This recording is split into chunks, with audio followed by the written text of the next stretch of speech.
布林肯即将访华，美国再次违背承诺，为何我们还要和美国谈呢？大家好，我是肖云华。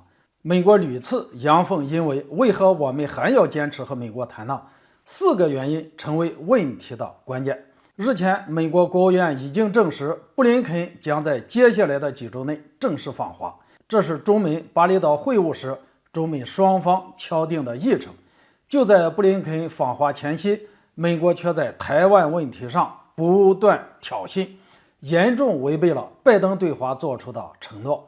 既然美国一次次阳奉阴违，为何我们还要和他谈呢？原因有4。第一，为了消除分歧。中美在意识形态、国家体制等多方面均有着较大的差别，双方对彼此的政策、国家战略以及双边关系或多或少都存在着分歧和误解。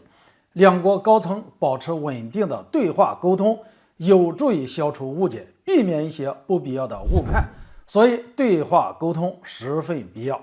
第二，中美关系错综复杂，尽管两国关系持续僵化，但中美并没有陷入全面对抗的状态，在不少领域以及国际议题上，双方还有着共同的利益。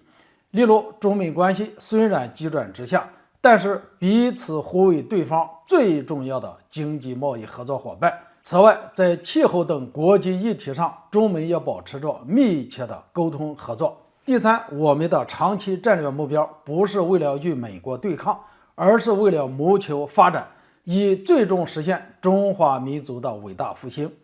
所以，对我们来说，应该将主要精力投入到本国的发展当中。美国现在是我们实现这一战略目标最大的拦路虎。如果能够通过沟通的方式纠正美国错误的对华认知，促使美国正确看待崛起，让美国正确看待崛起，无疑最符合我们的战略利益。第4，我们需要与美国保持必要的沟通，以防止双边关系走向破裂。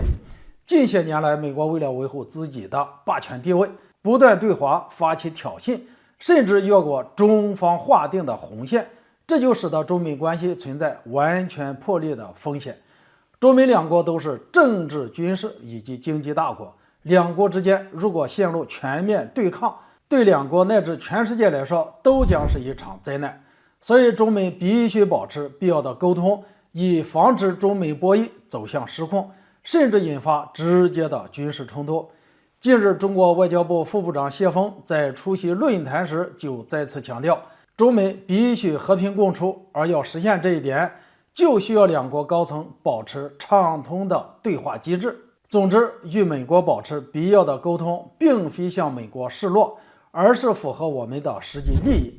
对美国阳奉阴违、说一套做一套的做法，中国早就有应对之策。自从拜登上台以后，中国就开始采用列清单的方式和美国打交道，并使美国完成的情况选择性的与美国开展下一阶段的对话。